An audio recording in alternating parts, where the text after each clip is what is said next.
যদি আপোনালোকৰ সমস্যাৰ হৈ কোনোবাই মাত মাতিছে তেখেত হৈছে হাজী আমিনুল ইছলাম চাহাব।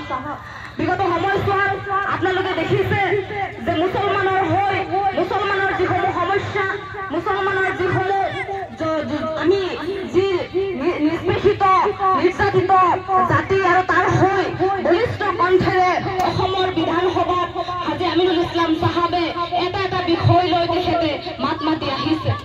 আৰু আপোনালোকৰ এই সুযোগ সুবিধা আৰু আপোনালোক সৌভাগ্যৱান যে আপোনালোকৰ মাজত তেখেতক পাইছে।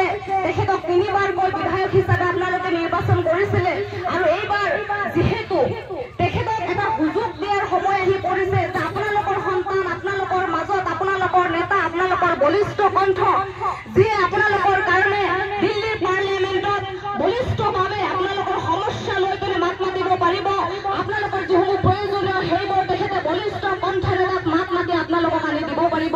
মই ভাবোঁ যে 2024 চনৰ যি নিৰ্বাচন, 2024 চনৰ যি লোকসভা নিৰ্বাচন, নগাঁওবাসীৰ আমাৰ যি প্ৰাৰ্থী হাজী আমিনুল ইছলাম চাহাব, তেখেতক আপোনালোকৰ যি মৰম, আপোনালোকৰ যি সন্মান, সেই সন্মানেৰে তেখেতক বিপুল ভোটত আপোনালোকে জয়ী কৰি দিল্লীৰ দৰবাৰলৈ পঠিয়াই দিব।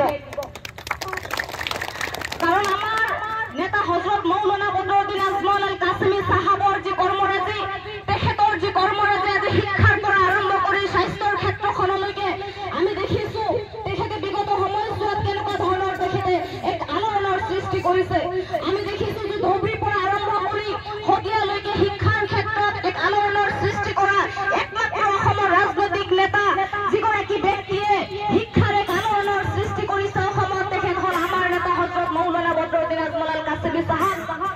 আজি শিক্ষাৰ ক্ষেত্ৰখনৰ লগতে স্বাস্থ্যৰ ক্ষেত্ৰখনত অসমৰ কোনোবা এগৰাকী ৰাজনৈতিক নেতাই যদি কাম কৰি আহিছে, সেইগৰাকী হ'ল আমাৰ নেতা। আমি অসমৰ প্ৰেক্ষাপটত বা ভাৰতবৰ্ষৰ প্ৰেক্ষাপটত যদি কোনোবা ৰাজনৈতিক নেতাক আমি দেখোঁ, দ্বিতীয় এগৰাকী এনেকুৱা ৰাজনৈতিক নেতা নাই যিগৰাকী সুদূৰ প্ৰসাৰী চিন্তাধাৰাৰে আমাৰ যি সমস্যা, আমি সমস্যাৰে জৰ্জৰিত এটা জাতি, আমাৰ সমস্যা সমাধানৰ অৰ্থই হ'ল, আমাৰ সমাধানৰ মূল যিটো বিষয় সেইটো হ'ল শিক্ষা। সেই শিক্ষাৰে ইমান সুদূৰ প্ৰসাৰী চিন্তাধাৰাৰ দ্বিতীয় এগৰাকী নেতা, ৰাজনৈতিক নেতা আমাৰ মাজত নাই। গতিকে এই আজমল চাহাবৰ যি কৰ্মৰাজি, সেই কৰ্মৰাজিত অভিভূত হৈ আজি আমাৰ দৰে মুছলিম উচ্চ শিক্ষিত মহিলাসকলে তেখেতৰ কৰ্মৰাজিত প্ৰভাৱিত হৈ তেখেতক অভিভূত হৈ তেখেতৰ দলত আহিছে বা এই দলত আমি আহিছোঁ।